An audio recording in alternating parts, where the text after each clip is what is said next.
I am Elvia Limón. I am the engagement producer here at the Texas Tribune, and I want to welcome everyone to another episode of our Instagram Live series where we follow everything that's happening in the Texas Legislature. And in our last episode, I talked with State Representative Mary Gonzalez about the LGBTQ issues in front of the legislature, the work of the LGBTQ caucus, and the hopes to expand non-discrimination protections. So if anyone watching missed that episode, you can actually go back into our Instagram TV section of our Texas Tribune Instagram account and watch that episode and other episodes that we've had. And today we'll be discussing police and criminal justice reforms and the George Floyd Justice and Policing Act in front of the Texas Legislature. But before I introduce our guests, I want to thank Lone Star College, Texas State Technical College, and Hobby School of Public Affairs, University of Houston, for supporting this episode. And now on to our special guest. I'm joined today by State Representative Nicole Collier. Collier is the first African-American woman to represent House District 95. She serves as chair of the House Black Caucus and the House Criminal Jurisprudence Committee. She also serves as a member of the Public Health Committee. And for anyone watching right now, if you have any questions, you can use the chat function at the bottom of your screen to ask the representative any questions. But let's get started. I want to thank you so much for joining me. And I guess I'll start with my first question, which is how would the House George Floyd Act, also known as House Bill 8, change policing in Texas? Well, first, but before I get started, I want to thank you so much for inviting me and allowing me to participate. I'm always learning new ways to get the message out. So this is actually my first Instagram Live video. So I'm pretty excited about that. So thank you for really getting the word out about this bill. House Bill 88 by our very own Synfronia Thompson from Harris County is a very important bill. It does so many great things that we can improve the delivery of law enforcement and policing in Texas if we can get this bill passed. It has been heard, but there's so many good things in it. First, I'll start with one of them deals with see something, say something. You know, for so long, there has been this blue code or the blue wall of silence where officers have been known to try to protect their own. Well, once the George Floyd Act is passed, they will have a duty, the duty to intervene and also to render aid. What's interesting is that Chair James White, who chairs Homeland and Security, last year, he requested an Attorney General opinion asking if that duty already existed. The Attorney General declared that it did not exist. There was no written duty for an officer to intervene. Well, we're changing that with the George Floyd Act. And so Ms. Thompson, and I call her Ms. T endearingly, that's what we all call her, has made a provision in that bill that's going to change policing by making it a requirement that they intervene into a situation. So if somebody needs medical attention, even if it's because they used force, they must render aid. So that's one way that we're going to change the way policing is handled in Texas. Another part of the George Floyd Act that Representative Thompson has filed, and I'm just so grateful to be a joint author on, deals with testimony, corroborating testimony. So when you have a case, like an undercover officer that is doing a case, and for narcotics cases, they must have another witness to corroborate the information. It cannot be used solely on the officer's testimony. Now that bill is in my committee and we have it up for a vote today. Now, this is the interesting thing. The George Floyd Act is HB 88. There have been several versions of broken it up where we broke the bill up. And that one part of it is this corroboration testimony, HB 834, and that's in the Criminal Jurisprudence Committee.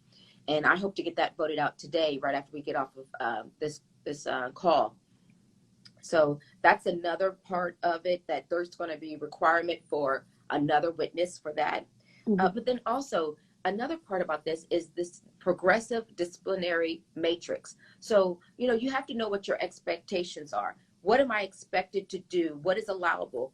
And so it's going to require law enforcement entities to set that out. You can get in trouble for doing this.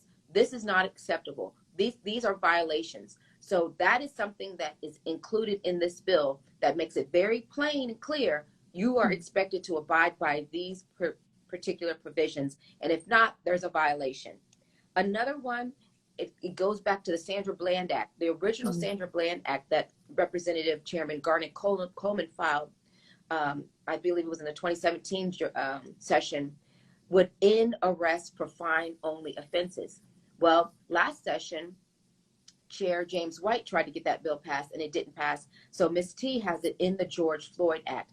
We need to stop these arrests for these fine-only non-violent offenses. They should just be given tickets. Now, law enforcement should be given the opportunity to arrest if necessary, but that should not be where you start. You should start with no arrest, and if circumstances arise where the arrest is needed, then that they should have that option. And then also, it prohibits HB 88, the George Floyd Act prohibits chokeholds. That will not be allowed, and it requires the force to be proportionate with what the circumstances are. So we don't want to see the chokeholds if it's not necessary. So it limits lethal force as well. And then the other part of the George Floyd Act, which we're getting a lot of pushback on, is that it ends qualified immunity. Now, what that means is you and I, even myself, I could be held civilly liable to somebody if I harm them. Well, law officers don't have that because they have something called qualified immunity. They hide behind that to justify their acts. But when they are not acting within the course and scope of their employment, they should not be able to claim that qualified immunity. They should be held civilly liable. They can still be held criminally liable, but there should be an opportunity to get civil sanctions, civil remedies for those who have been harmed by law enforcement. So that's pretty much a summary of the George Floyd Act. We're still pushing for it. We need all of you to contact your representatives, whether they're in the legislature, House part, or the Senate part. Contact them all and let them know that you support the George Floyd Act and you want to see it get passed. So can we talk a little bit about qualified immunity since you mentioned it? What have you heard when it comes to the other side, or the opposing side of it? What are they telling you guys why they are not for taking this out? Well, getting rid of it? The other option, what they're saying is that they fear that there won't be enough people to sign up to be law enforcement officers because of the potential of being sued civilly. Well, if you're doing your job and you're acting in the course and scope of your employment and you're following the guidelines, you won't be sued. Just do what you're supposed to do. So I think that argument is not as strong and should fail because of the fact that we are expecting people to do their job. And so if you're doing your job, you won't have to worry about that. That won't be in the back of your mind all the time. So we talked about, or you mentioned that it's been split into different bills. So how many bills are there currently in the legislative or in the House, I guess, that have to deal with police reform? Oh, well, I'm sure there's a lot. The George Floyd Act has been broken up into 6 as well, but we want HB 88. There's quite a few bills that have been filed. I filed a bill that would deal with implicit bias training, training with mental health, how to, have a mental health, it would give them a certificate in mental health calls. One of the things, this is what one of the problems is. We are expecting our law enforcement officers to do too much. We need to see more collaborative policing. I like to say collaborative because they need to collaborate with healthcare. They need to collaborate with our mental health providers to make sure that they are meeting the needs of the people. They are public servants. We need to make sure that they serve the public and not themselves. So we want to make sure that they have all the tools that they need. And that may include bringing in a healthcare provider to help address some of these calls. So stop putting so much on them. We're asking them to be social workers, healthcare workers, Let's get them back to enforcing the law. I know that Governor Greg Abbott has previously said that he was committed to working with Floyd's family on legislation, but he has since focused on maintaining police funding. Do you think that this bill is going to win Abbott's support, and have you heard anything from him since he first talked about this? I have not myself personally heard anything from him about the George Floyd Act since he first mentioned it. He will be able to signify his support of it when he signs it into law. He has people that have the ability to come in and make some, comments and show their support, but I have not seen that. So I'm not saying it didn't happen, but I haven't seen it. So that's something that we're expecting him to do. The family is expecting him to keep his word and support legislation that could change the lives of people in the community. So I saw a question down here from someone who's viewing us right now, and I also have this question. Do you think that Bill 88 is going to pass? Do you think it has a likelihood to pass, or how are you feeling about it right now, as of now?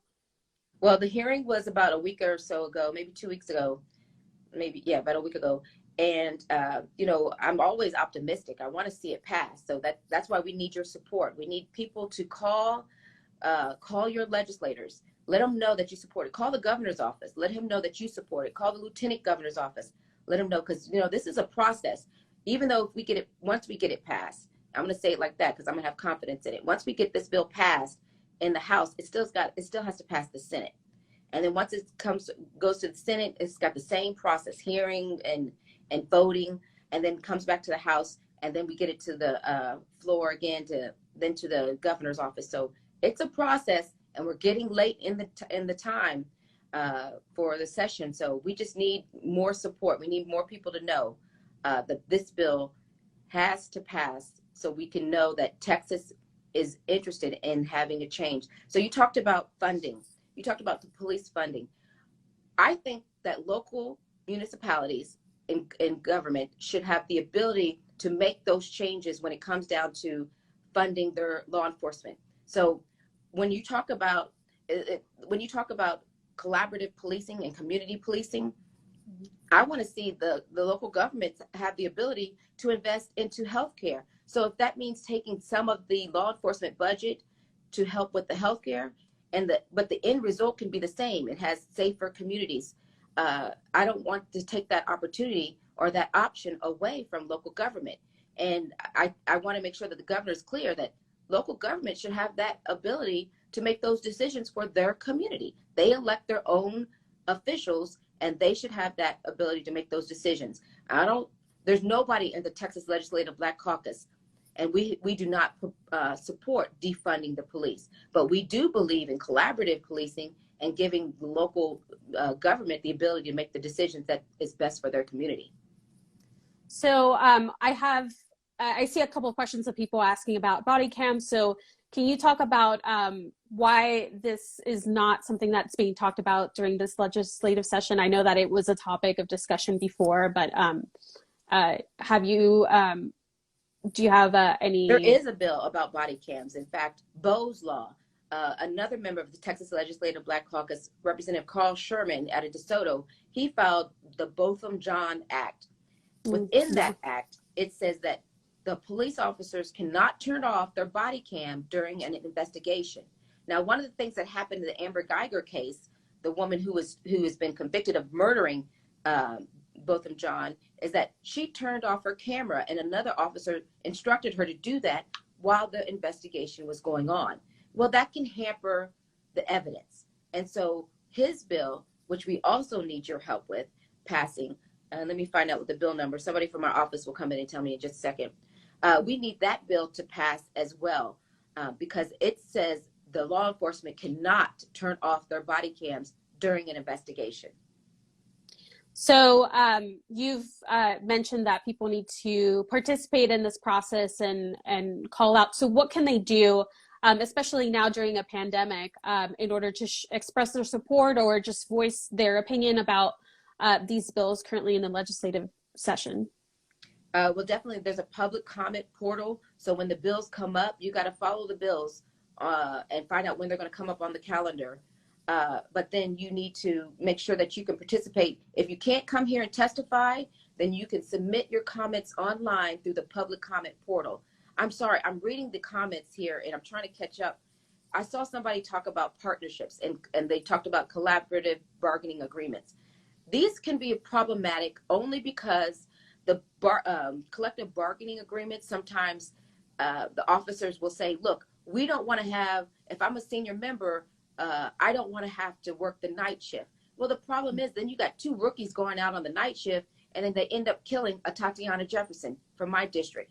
So we need to make sure we can have opportunities for these collective bargaining agreements to, we don't want these collective bargaining agreements getting these cushy, roles. We want to make sure that they're doing what's best for the community. And sometimes that's partnering people up with senior members. So maybe you have to work the night shift, but that's what you signed up for. That's the job you signed up for. So let's look at doing something like that. Taking away that stuff, taking away those, options, making sure that they are doing what's best for the community. And that may mean having a senior member working the night shift. And we did have a question ahead of time from audience members. Someone asked, does police reform legislation look at arresting practices and seek to curb arrests? So I know that you mentioned this earlier, of it not being the first thing that people, or police officers go toward, arresting someone. So is there anything else that you guys are looking at when it comes to arrest and curbing arrest?